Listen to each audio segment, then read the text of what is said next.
नमस्कार, मैं हूं पवन त्यागी।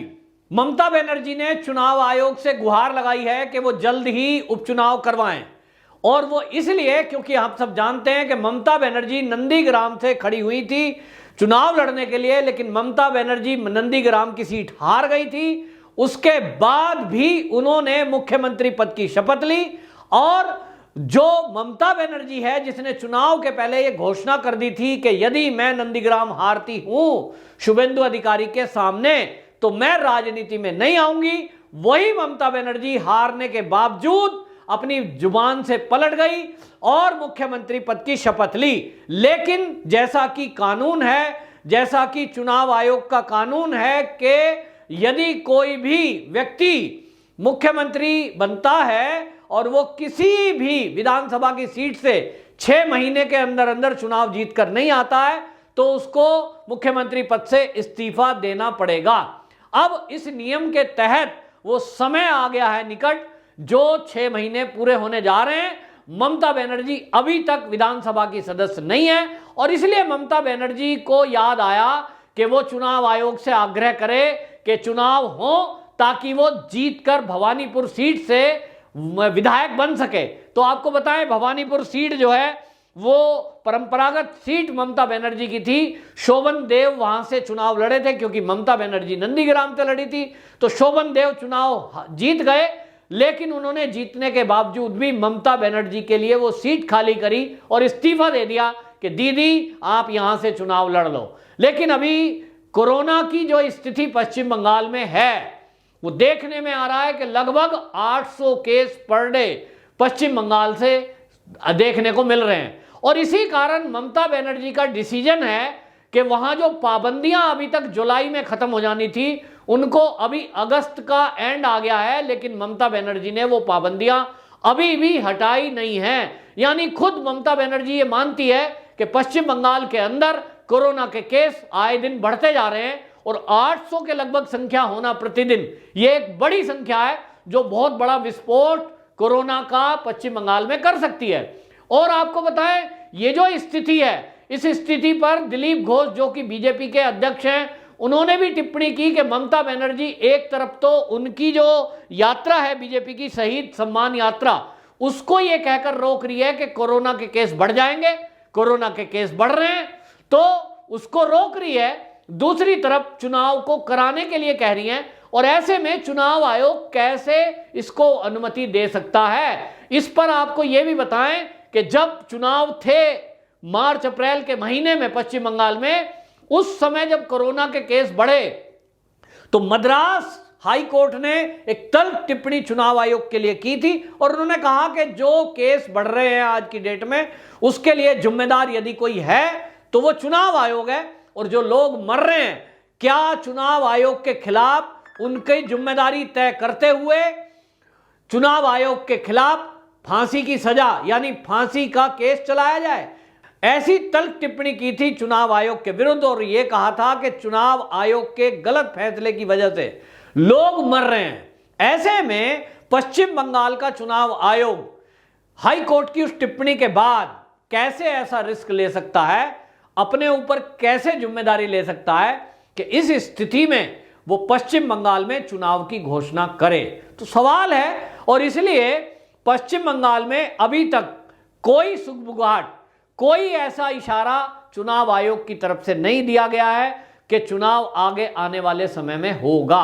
अब देखना यह है कि जब चुनाव नहीं होगा तो निश्चित रूप से ममता बनर्जी को मुख्यमंत्री पद से इस्तीफा देना पड़ेगा, और इसीलिए हमने देखा था यह अनुमान ममता बनर्जी को भी शायद होने लगा है कि अब तुम्हें ममता बनर्जी पश्चिम बंगाल की सीएम की कुर्सी से हटना पड़ेगा। और इसीलिए हमने देखा कि उन्होंने घोषणा करी थी कि मैं अब दिल्ली आती रहूंगी। दिल्ली में आई भी थी, लोगों से मिली, विपक्ष के नेताओं से मिली, और एक बार फिर वो दिल्ली आ रही है। तो जो उन्होंने घोषणा करी थी उनको लग गया होगा कि अब उनको जो मुख्यमंत्री की कुर्सी है इससे छोड़ना पड़ेगा, तो केंद्र की राजनीति में आना पड़ेगा, और उसके लिए भी ममता बनर्जी की राह में रोड़ा है, और वो ये कि ममता बनर्जी इस समय सांसद भी नहीं है। तो वो केंद्र की राजनीति में यदि आना चाहती हैं तो उनको राज्यसभा से या लोकसभा से सांसद होना जरूरी है, जो कि अभी फिलहाल के हालात में संभव नहीं दिख रहा। ये बात अलग है कि वो राज्यसभा से चुन करके आ सकती हैं, लेकिन इसके लिए भी एक प्रक्रिया है और अभी फिलहाल वो कहावत फिट बैठती है ममता बनर्जी पर कि धोबी का कुत्ता ना घर का ना घाट का, तो वो उस कुत्ते के लिए कहा गया, लेकिन ममता बनर्जी के लिए राजनीति में इस तरह का शब्द इस्तेमाल कोई नहीं कर सकता। लेकिन इतना तय है कि ममता बनर्जी की राजनीतिक राह इतनी आसान नहीं है। निश्चित रूप से ये तो अनुमान लगाया ही जा रहा है, जिसके बारे में दिलीप घोष ने भी कहा कि भाई अब ममता बनर्जी को ये कुर्सी छोड़नी पड़ेगी जो कि सीएम की कुर्सी है। तो निश्चित रूप से सीएम की कुर्सी छोड़नी पड़ेगी। और इधर केंद्र में अभी कोई आधार दिखाई नहीं दे रहा टीएमसी का।